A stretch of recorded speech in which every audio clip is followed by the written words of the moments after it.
Notre secours est dans le nom du Seigneur qui a fait le ciel et la terre. Viens, Esprit Saint, viens par la puissante intercession du cœur immaculé de Marie, ton épouse bien-aimée.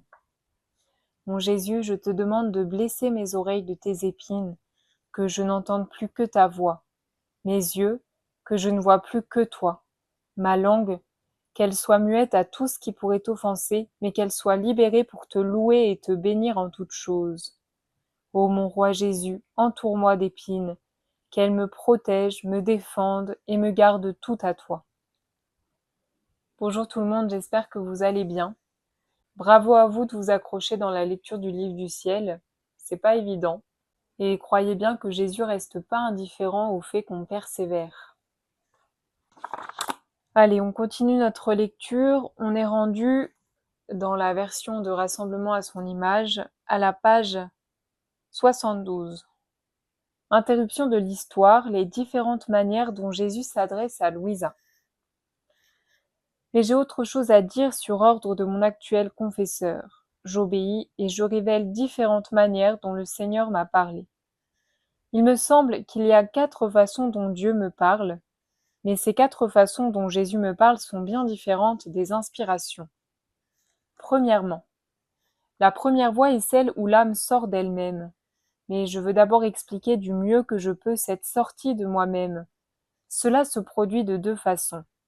La première est instantanée, presque en un éclair, et elle est si soudaine qu'il me semble que le corps se levait un peu du lit pour suivre l'âme, mais qu'ensuite il restait là comme mort. L'âme, par contre, suivait Jésus, parcourant tout l'univers, la terre, l'air, les mers, les montagnes, le purgatoire et le ciel, où tant de fois il me montrait l'endroit où je prendrais place après ma mort. L'autre sortie de l'âme est plus silencieuse. Il semble que le corps s'endorme insensiblement et reste comme pétrifié en présence de Jésus-Christ, mais l'âme reste avec le corps et le corps ne ressent plus rien des choses extérieures, même si l'univers entier était bouleversé, même s'il devait être brûlé ou mis en pièces. Ces 2 manières de sortir de moi-même, qui sont si différentes, je les ai remarquées avec mes sens parce que dans la première manière, comme je devais obéir au confesseur qui venait me réveiller, je le voyais du lieu où Jésus me conduisait, c'est-à-dire soit des extrémités de la terre, soit de l'air, soit des montagnes, soit de la mer, soit du purgatoire, soit du paradis même. Dans ces cas-là, j'avais l'impression que je n'arriverais pas à temps pour que le confesseur trouve mon âme dans mon corps, et qu'ainsi je puisse lui obéir. Avec mon âme si loin du corps, je m'affairais, m'inquiétais, m'angoissais à l'idée de ne pas y parvenir.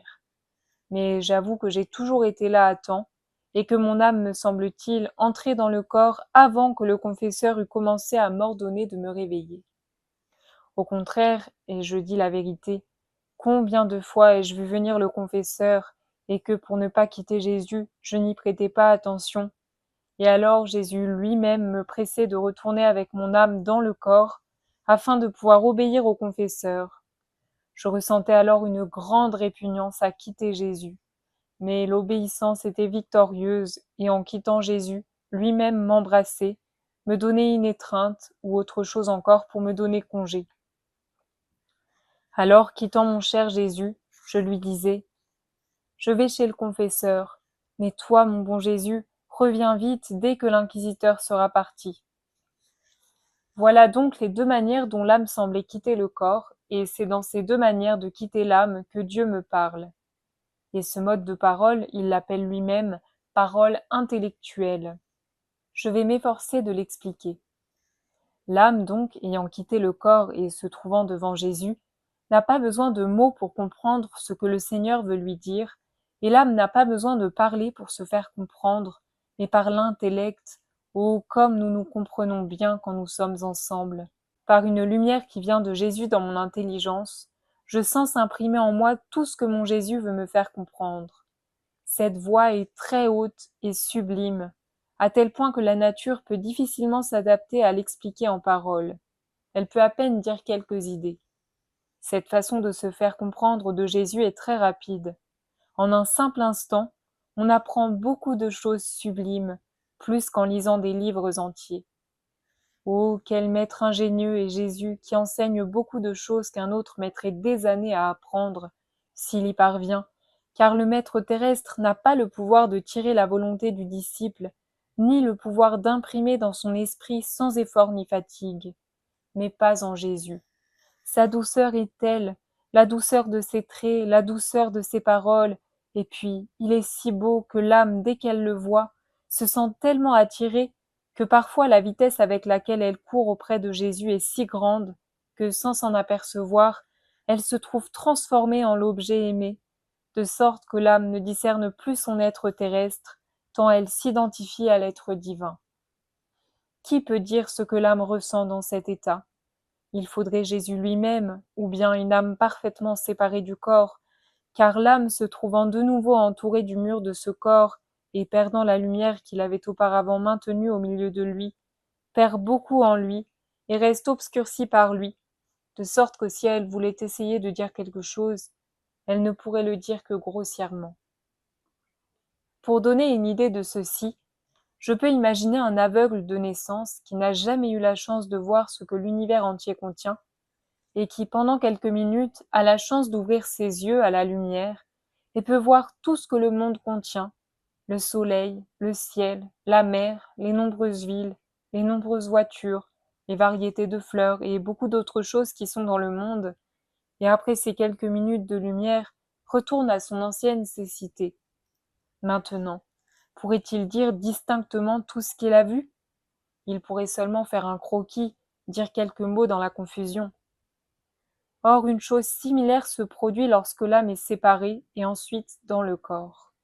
Je ne sais pas si je dis des bêtises, de même que le pauvre aveugle n'aurait plus que la douleur de la vue perdue.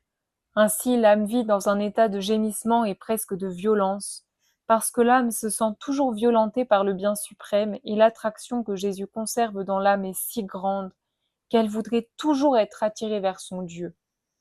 Mais cela ne peut pas être le cas, et on vit donc comme si on était au purgatoire. J'ajouterai que l'âme n'a rien en propre dans cet état, tout est l'œuvre du Seigneur. Deuxièmement, je vais maintenant m'efforcer d'expliquer la seconde manière dont Jésus parle. C'est que l'âme, se trouvant hors d'elle-même, voit la personne de Jésus-Christ, comme par exemple un enfant ou crucifié, ou dans toute autre attitude, et l'âme voit que le Seigneur prononce les paroles avec sa bouche et qu'elle répond avec sa bouche. Parfois, il arrive que l'âme se mette à converser avec Jésus, comme le feraient deux époux intimes. Bien que les paroles de Jésus soient très peu nombreuses, seulement 4 ou 5, et parfois même un seul mot, il arrive très rarement qu'il se répande un peu, mais dans ce tout petit discours, oh, combien de lumière il introduit dans l'âme! À première vue, je vois un petit ruisseau, mais en y regardant de plus près, au lieu d'un ruisseau, je vois une vaste mer. Il en est ainsi d'un seul mot prononcé par Jésus. La lumière est tellement immense qu'elle demeure dans l'âme. En la ruminant bien, surgissent tant de choses sublimes et profitables pour son âme qu'elle en est stupéfaite. Je crois que si tous les sages se réunissaient, ils resteraient tous confus et muets à une seule parole de Jésus. Or cette voix est plus adaptée à la nature humaine et se manifeste facilement, car l'âme, entrant en elle-même, emporte avec elle ce qu'elle a entendu de la bouche de notre Seigneur et le communique au corps. En revanche, ce n'est pas si facile lorsque cela passe par l'intellect. Je crois que Jésus garde cette façon de parler pour s'adapter à la nature humaine, non pas parce qu'il a besoin de mots pour se faire comprendre, mais parce que de cette façon, il est plus facile pour l'âme de comprendre et de le révéler au confesseur. En résumé, Jésus est comme un maître très savant, sage et intelligent, qui possède à un degré très éminent toutes les sciences et que personne ne peut égaler. Mais comme il se trouve au milieu de disciples qui n'ont pas encore appris les premières lettres de l'alphabet, gardant en lui toutes les autres études, il enseigne aux disciples les notions, etc. Oh, comme Jésus est bon! Il s'adapte aux érudits et leur parle d'une manière très noble, de sorte que pour le comprendre, ils doivent bien étudier ce qu'il dit. Il s'adapte aux ignorants et fait semblant d'être ignorant et parle d'une manière humble, afin que personne ne puisse rester ignorant des leçons de ce Maître divin. Troisièmement, la troisième manière dont Jésus me parle, c'est lorsqu'en parlant, il partage avec l'âme sa propre substance, Il me semble que de même que le Seigneur, lorsqu'il créa le monde, a créé toute chose par une seule parole, de même, puisque sa parole est créatrice, dans l'acte même de parler, elle crée déjà dans l'âme la chose même qu'il dit. Par exemple, Jésus dit à l'âme, « Tu vois comme les choses sont belles ?» Aussi loin que ton regard puisse parcourir la terre et le ciel, tu ne trouveras jamais une beauté comme la mienne. Dans cette parole de Jésus, l'âme sent entrer en elle quelque chose de divin. Elle reste ainsi attirée par cette beauté et perd en même temps l'attrait pour toutes les autres choses. Aussi belles et précieuses soient-elles, elles ne font aucune impression sur elle. Ce qui reste fixe et presque transformé en elle, c'est la beauté de Jésus. Elle y pense, elle se sent investie de cette beauté et en reste tellement amoureuse que si le Seigneur n'opérait pas un autre miracle, son cœur se fendrait d'un amour pur pour la beauté de Jésus, et son âme respirerait pour s'envoler au ciel afin de se réjouir de cette beauté. Pour ma part, je ne sais pas si je parle à tort et à travers. Pour m'expliquer mieux que ce discours substantiel de Jésus, je dis autre chose. Jésus dit, « Tu vois comme je suis pur, je veux de la pureté en toi aussi, en tout. » Dans ces mots, l'âme sent une pureté divine entrer en elle. Cette pureté se transforme en elle-même et elle en vient à vivre comme si elle n'avait plus de corps. Et ainsi des autres vertus. Oh, comme cette conversation sur Jésus est désirable. Pour ma part, je donnerais tout sur cette terre si je pouvais être maîtresse pour avoir une seule des paroles de Jésus. Quatrièmement, la quatrième façon dont Jésus me parle, c'est lorsque je suis en moi-même, c'est-à-dire à l'état naturel, et ceci de deux façons également. La première est celle où étant en moi-même, recueillie à l'intérieur du cœur, sans articulation de la voix ou sans son audible par l'oreille, Jésus parle intérieurement. La seconde est celle que nous faisons nous-mêmes, et cela se produit parfois en étant distrait ou en parlant à d'autres personnes. Mais un seul de ces mots suffit pour me reprendre si je suis distraite, pour me donner la paix si je suis troublée, pour me consoler si je suis affligée. On va s'arrêter là pour aujourd'hui. Quand j'ai découvert Louisa et les écrits du livre du ciel, ça n'a pas été sans combat. Un des plus gros combats spirituels, ça a été déjà d'arrêter de me comparer à Louisa. Parce qu'avec Louisa, on n'a pas la même vie, et surtout, Jésus n'utilise pas la même manière de communication pour nous parler. Moi, je voyais que Louisa, elle voyait Jésus directement, elle l'entendait directement, elle se retrouvait au ciel. Et moi, je voyais que j'avais pas tout ça. J'ai jamais vu Jésus, je l'ai jamais entendu directement comme Louisa peut entendre Jésus. Et donc de ça découlait une très grande tristesse parce que je pensais que Jésus m'aimait moins. Découlait aussi une très grande jalousie pour Louisa. Je lui en voulais. Je me disais, mais c'est pas juste. Pourquoi elle vit des choses comme ça? Pourquoi elle est aimée de Dieu? Pourquoi? Bon, bref. J'étais en colère, j'étais énervée, mais en même temps, je voulais pas lâcher le livre du ciel. Je voulais y aller et je voulais comprendre. Puis à force, à un moment donné, en parlant aussi avec des prêtres, je me suis aperçue que le problème, il venait surtout de ma manière de voir, de comprendre les choses, et que si les fruits de ma lecture c'était de la jalousie, de la colère, du trouble, l'impression de ne pas être aimé de Dieu, bah ça servait absolument à rien de lire parce que ça c'est pas les fruits de l'Esprit Saint. À partir de là, j'ai vraiment demandé à l'Esprit Saint de m'accompagner dans ces lectures qui étaient douloureuses pour moi. Et m'est venue cette parole de Jésus, « Heureux ceux qui croient sans avoir vu ». C'est le même Jésus qui apparaît à Louisa et à tant d'autres mystiques, à tant d'autres saints, et c'est le même qui de l'autre côté a dit cette parole, « Heureux ceux qui croient sans avoir vu ». Eh bien moi j'ai compris que j'étais dans cette catégorie de personnes, de heureux ceux qui croient sans avoir vu. Et j'ai réalisé aussi quelque chose, c'est quel est le but de Dieu pour chacun d'entre nous. Il y en a un, c'est l'amour. C'est qu'une âme aime le plus possible Dieu et les autres, qu'elle utilise sa vie terrestre pour se sanctifier, mais en fait, qu'est-ce que c'est la sanctification finalement? C'est combler tous les vides qu'il y a en nous par de l'amour. Parce que le péché, c'est des manques d'amour, c'est des vides d'amour. Et finalement, pourquoi presque toutes les âmes vont au purgatoire? Eh bien, c'est parce que dans notre vie terrestre, on accumule des vides d'amour qu'il faut combler par l'amour divin avant de rentrer au ciel. Donc le but de Dieu, c'est l'amour, et l'amour vient de Dieu. C'est Dieu qui nous donne cet amour. Et donc ce que Jésus attend de nous, c'est que nous fassions notre possible pour l'aimer, pour être unis à lui, et qui dit aimer et être uni, dit aussi mieux le connaître.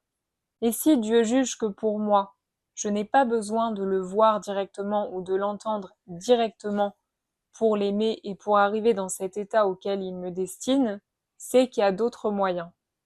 Et c'est qu'il a jugé aussi que Louisa, sa manière d'aller à Dieu et de l'aimer le plus possible, c'était en voyant et en entendant directement parce qu'elle avait une mission différente. Donc le but final dans tout ça, c'est pas la grâce sensible, c'est pas de voir directement, d'entendre directement, mais c'est d'aimer Dieu et c'est d'atteindre une proximité avec lui, une proximité d'intimité où on prend conscience de cet amour de Dieu et on cherche à l'inviter dans tous nos actes, dans toute notre vie. La grâce sensible, les apparitions, ça dépend pas de moi. Par contre, essayer de le connaître par des saintes lectures, notamment qui nous donnent par l'Évangile, mais les écrits des saints, les écrits de Valtorta, les écrits de Louisa, ça dépend de moi d'ouvrir le livre et de me mettre à l'écoute. La vie de prière aussi. Et bien souvent, on pense que Dieu ne nous parle pas, alors qu'il nous parle à tous. C'est juste qu'on est tellement encombré et on est tellement plein de bruit qu'on n'entend pas.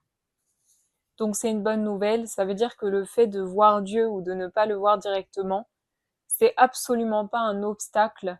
Et même, moi, je me dis que comme je ne vois pas Dieu directement, comme Louisa, je sors pas de mon corps, j'ai jamais vu la Sainte Vierge et tout ça, eh bien, je me dis que ça peut servir de levier pour essayer d'aimer encore plus Dieu et pour le désirer encore plus, pour désirer le connaître, pour désirer l'aimer.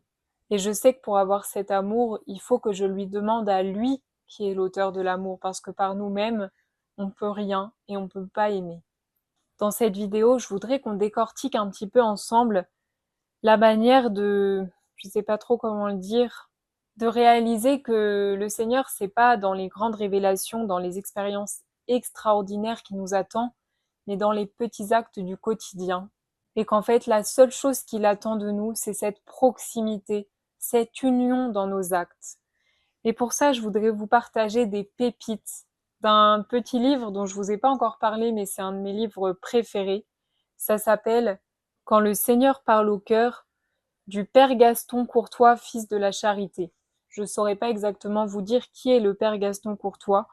Toujours est-il que ce petit livre, c'est vraiment des pépites. Et donc, par ces petites pépites du Père Courtois, on va voir comment travailler cette intimité qu'on pourrait avoir, qui est à notre portée avec le Seigneur, et qu'il attend de nous, pour lui montrer qu'on a vraiment envie d'être plus proche de lui. La première chose qui revient assez souvent, c'est que le Seigneur nous demande qu'on ne l'oublie pas et qu'on pense à lui régulièrement.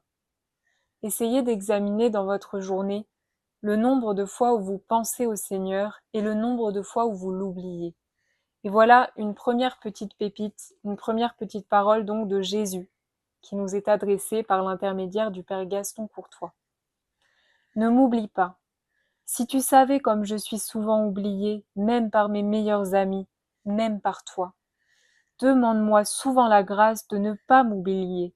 Tu devines bien l'enrichissement que procurerait à une âme, et par elle à toutes les âmes qui dépendent d'elle, le fait de ne jamais m'oublier, du moins autant que les circonstances le lui permettent. Je te mène, sois en paix, mais ne m'oublie pas. Je suis celui qui transforme tout, qui transfigure tout pour peu qu'on m'appelle à l'aide.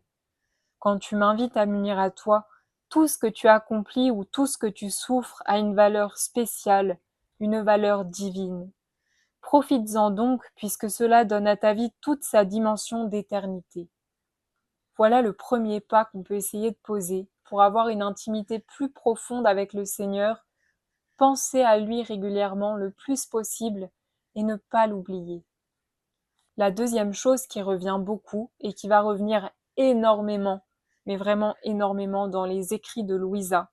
C'est l'importance d'appeler Jésus dans nos actes, d'appeler l'Esprit Saint dans nos actes, d'appeler Dieu dans nos actes. Et donc je continue avec les paroles que Jésus donne au Père Gaston Courtois. « Appelle-moi, je ne demande qu'à venir, mais dis-moi plus souvent, viens Jésus pour que je réalise pleinement tout ce que tu attends de moi. Viens Jésus pour que j'aide les âmes comme tu le désires à réaliser ton plan d'amour sur elles. Viens Jésus pour que je t'aime comme tu veux que je t'aime. » Et là c'est pareil, combien de fois on peut s'apercevoir qu'on n'appelle jamais Jésus dans nos actes. On les fait tout seul et trop de fois on n'agit pas correctement, on agit humainement ou même on pêche parce qu'on n'appelle pas Jésus, on l'appelle pas assez. Ne perds pas ton temps à agir sans amour. Je suis inutile parce que inutilisé dans tant de vies, même sacerdotales. C'est effrayant de penser que Jésus est là à côté de nous, qu'il attend qu'une chose, c'est de nous aider, de venir faire en nous, et que nous on oublie, par négligence, ou même parce qu'on pense qu'on n'a pas besoin de Jésus, ou même par manque de foi. On se dit que de toute façon si on l'appelle ça changera rien. On n'appelle pas Jésus et lui il reste seul comme un mendiant à côté de nous, alors qu'il a tout et que nous on n'a rien. Je continue. Vis de moi, vis avec moi, vis pour moi. Vis de moi. Nourris-toi de mes pensées. Ces pensées sont l'expression de mon esprit. Elles sont lumière et vie. Elles sont force aussi dans la mesure où tu les assimiles. Nourris-toi de ma volonté. Ce que je veux de toi, voilà ce qu'il faut faire. Agis sans t'inquiéter de savoir où je te mène. Tout en toi servira à la gloire de mon Père et au bien de mon Église, si tu insères ta volonté dans la mienne. Vis avec moi. Ne suis-je point pour toi le meilleur compagnon de chemin ? Pourquoi oublies-tu ma présence ? Pourquoi ne croises-tu pas plus souvent mon regard ? Demande-moi donc avis, conseil, aide, et tu verras le prix que j'attache à ce que tu me traites en ami intime. C'est le rayonnement de cette amitié familière et habituelle, à base d'un ardent esprit de foi, qui donnera à ta vie le cachet qui me plaît pour toi. Ne perds pas ton temps à m'oublier. Penser à moi. Penser à moi, c'est décupler ta fécondité. Vis pour moi. Sinon, pour qui vivras-tu si ce n'est pour toi, c'est-à-dire pour du néant ? Si tu savais ce dont tu te prives et ce dont tu prives l'Église quand tu ne vis pas pour moi. Car aimer, c'est d'abord cela, vivre pour l'être aimé.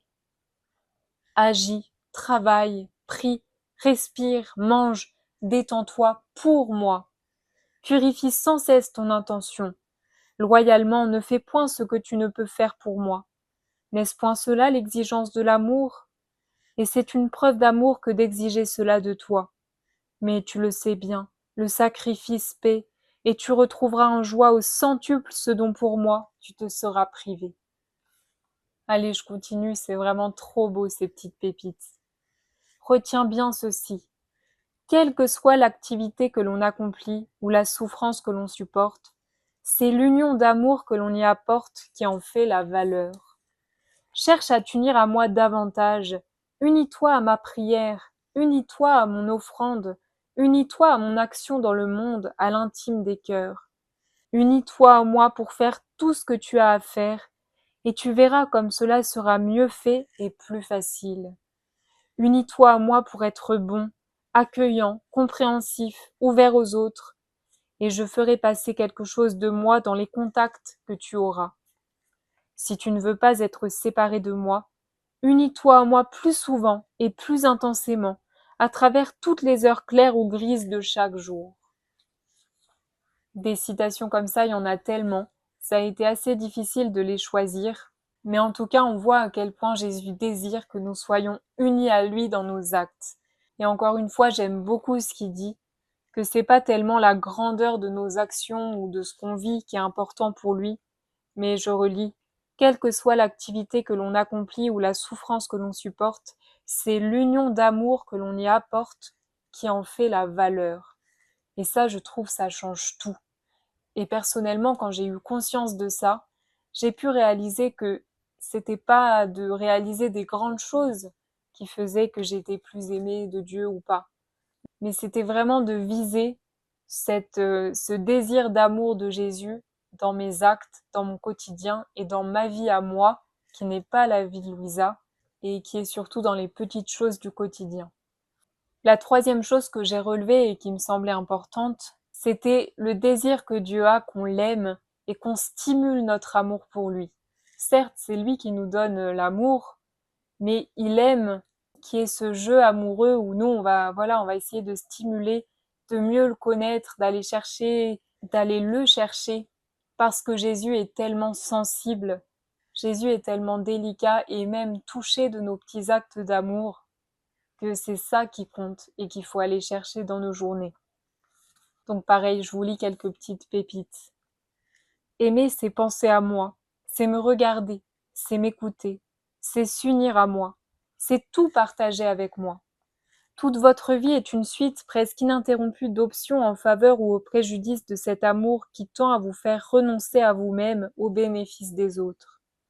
Plus cet amour grandit dans une âme, plus elle élève le niveau de l'humanité. Et quand une âme dit non à l'offre qui lui est faite de participer à cet amour, il y a manque à gagner dans l'enrichissement divin du monde et retard dans l'évolution spirituelle des peuples de la terre. Je t'attends sans cesse, sans impatience certes, te sachant faible et fragile, mais si désireux de t'écouter et de te sentir aux écoutes de ma parole. Ne laisse pas ton esprit papillonner sur tant de choses éphémères et inutiles. Ne laisse pas gaspiller en tant de futilité le peu de temps dont tu disposes. Pense que je suis là, moi ton maître, ton ami, ton serviteur, et tourne-toi vers moi. Comme ton rayonnement serait plus intense et plus étendu si tu faisais davantage et plus amoureusement attention à moi. Ce n'est pas en vain que tu multiplies tout au long du jour des actes positifs d'amour et de désir, car ainsi grandit en toi quelque chose de la charité du Père pour moi, et cela me permet une surabondance de ma présence en toi, qui me rendra manifeste à travers ton enveloppe charnelle. Il faut que ton amour soit actif et vigilant. S'il s'endort par lâcheté ou négligence, il y a comme une pause au rayonnement de ma vie en toi. Et enfin, je vous lis une dernière petite pépite. Si tu savais combien j'aime être enfin compté pour quelque chose dans la vie de chaque jour, ne pas être seulement celui que l'on invoque selon les rites, mais l'ami vrai et intime, avec qui on compte et sur qui on peut compter. Ne suis-je pas celui qui ressent ce que tu éprouves, qui assume tes états d'âme, qui transfigure et féconde tes désirs, tes gestes, tes paroles? Tout ce qui remplit tes journées doit être pour toi l'occasion de faire passer tout l'amour de ton âme. Et pour aimer Jésus, on a beaucoup de chance parce qu'on a plein de choses. On a l'Évangile, on a, comme je vous le disais, tous les mystiques, tous les saints, toutes les paroles de Jésus qu'ils ont reçues, Maria Valtorta, Luisa Picaretta. Et comme le disait Louisa dans la lecture qu'on a fait tout à l'heure, quand Jésus parle, c'est pas juste des paroles humaines qu'on lit comme ça, mais il y a quelque chose qui rentre en nous. Et à force de lire les paroles de Jésus, même si c'est pas comme Louisa où on n'a pas Jésus directement face à nous et qu'on l'entend pas nous directement, c'est des paroles de Jésus, c'est comme l'évangile, c'est une parole vivante.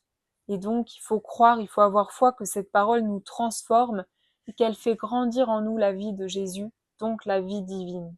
Et donc c'est très important tous les jours d'être fidèle dans la lecture de ces paroles de Jésus. Pour nous encourager à cette lecture quotidienne des paroles de Jésus, j'ai tiré une petite pépite de Gabriel Bossi cette fois, et voilà ce que Jésus dit. Vois-tu l'intérêt que tu as à lire souvent quelques paroles de moi? Cela te tient imprégné de Dieu, t'enlève à la petitesse du monde, et de saintes inspirations en saintes inspirations, tu arriveras à la fin qui est le vrai commencement de la vie. Ô ma fille, n'attache d'importance qu'à celle-là, que tout y conduise. Ralentis ton pas et prends ton élan pour mieux sauter les obstacles. Ne crains pas d'inventer de nouvelles manières de m'aimer. Trouve la façon la plus rapide.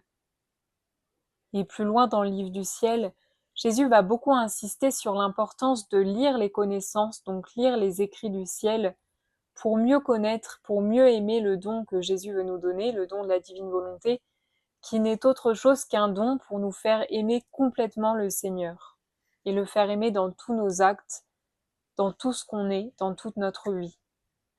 J'espère que cette vidéo n'est pas partie trop dans tous les sens, mais l'idée, c'était vraiment de montrer que ce n'est pas dans l'extraordinaire et dans les actes grandioses que Jésus nous attend, mais c'est surtout dans les actes du quotidien et qu'il veut vivre toute notre vie avec nous, de nous brosser les dents à risquer notre vie pour aller prêcher l'évangile, mais c'est surtout dans toute notre vie quotidienne, dans les petits actes finalement que Jésus, Marie et Joseph ont posés ensemble dans la vie secrète, dans la vie cachée de Nazareth, et que tout ce qu'on vit doit tendre à cette intimité plus profonde, ou au moins ce désir d'intimité plus profonde.